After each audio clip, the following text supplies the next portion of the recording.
The first point you can earn for the DBQ is the thesis point. Now, you've probably heard the word thesis. It's just a fancy word for argument. And on the DBQ, you can earn one whole shiny point for a good argument. In this video, I'm going to talk about how to make sure you get that point.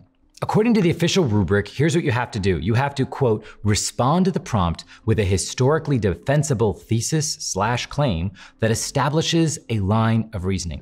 Let's break this down. You have to actually, quote, respond to the prompt. You have to make a, quote, historically defensible argument, which means it exists in actual history, not in some imaginary history. And you have to be accurate about that overall picture. And finally, you need to establish a line of reasoning. And I'm right, you're wrong, I win, you lose. That's not a line of historical reasoning. You have to include inside your thesis statement itself how you got to your conclusion and almost kind of preview the rest of your essay. Now let's talk about the process for how to get this point. Make sure you're actually responding to the question they ask you. Your thesis has to be a specific answer to the specific question, not some other question you hope that they would ask instead. And to do this, you've got to read the question more than once. I like to read these questions probably about 3 or 4 times at least. I like to talk myself through the question, underline words, really break it down so that I understand what exactly I have to do. Let's take a look at a sample prompt. It says, evaluate the relative importance of different causes for the rise of urbanization in the period from 1890 to 1930. Now this prompt has several specific limitations within it. It's in this really narrow time period and it's very specific, 1890 to 1930. Your argument has to stay within that time period. You can talk about anything that happened during this period, maybe the Second Industrial Revolution or American imperialism, maybe new immigrant groups from the South or East of Europe. You could talk about Jim Crow laws or the Populist Party or the Progressive Era or Prohibition or the Roaring Twenties or World War I, whatever you want that's within this period that helps you answer the question. Now, Reconstruction is an important context for urbanization, but that was in the 1860s and 1870s. It's outside of the scope. And the Great Depression is a vital part of the American story of urbanization, but it's after the time period. So really look at the years they give you and stay in that lane. Okay, now let's look at this word evaluate. Whenever you see evaluate or how much, they want to know the extent to which you think it's true. That's a very specific task. It's not just agreeing or disagreeing, it's about how much you agree or disagree. Now there's a lot more in this question. There's a specific skill that they're testing. In the official curriculum, they list skills like causation, continuity and change, comparison, and this one's about causation. They say the different causes for the rise of urbanization. So to get the point, you need to explain causation, the factors that make America's cities flourish during this time period. Now notice that they're not asking you to compare the urbanization of this time period to that of the early 1800s or the late 1900s, which they could, but they're just not doing that here.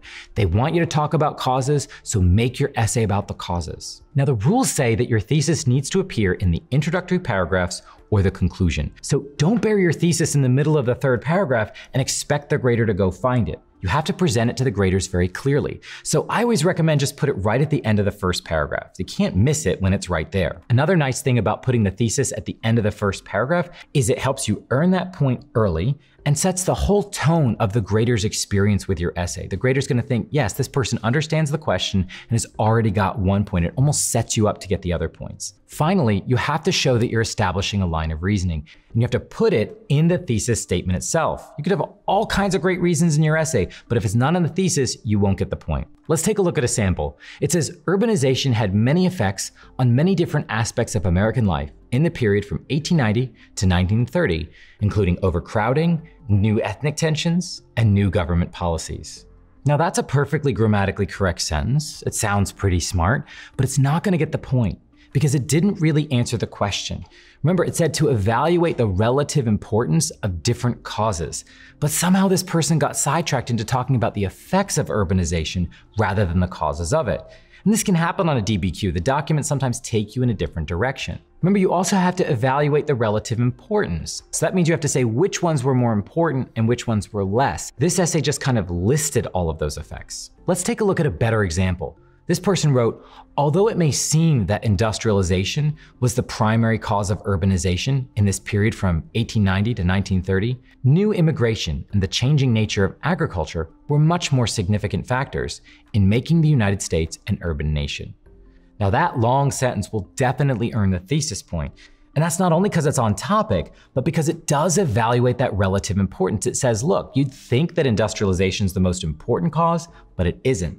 These other two things, new immigration, new agriculture, they're the most important ones. That's what it means to evaluate the relative importance. So to get the thesis point, remember these 3 tips. Number 1, read the question multiple times. Almost treat it like a document itself. Break it down, look at each part, look at each one of the hoops they're making you jump through so that you can jump through them in the actual thesis you write.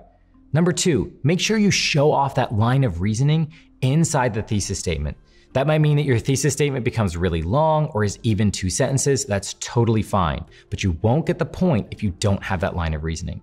And finally, make sure you put your thesis at the end of your first paragraph. By presenting it in a really nice, clean package at the end of the first paragraph, you almost force the grader to give you the point.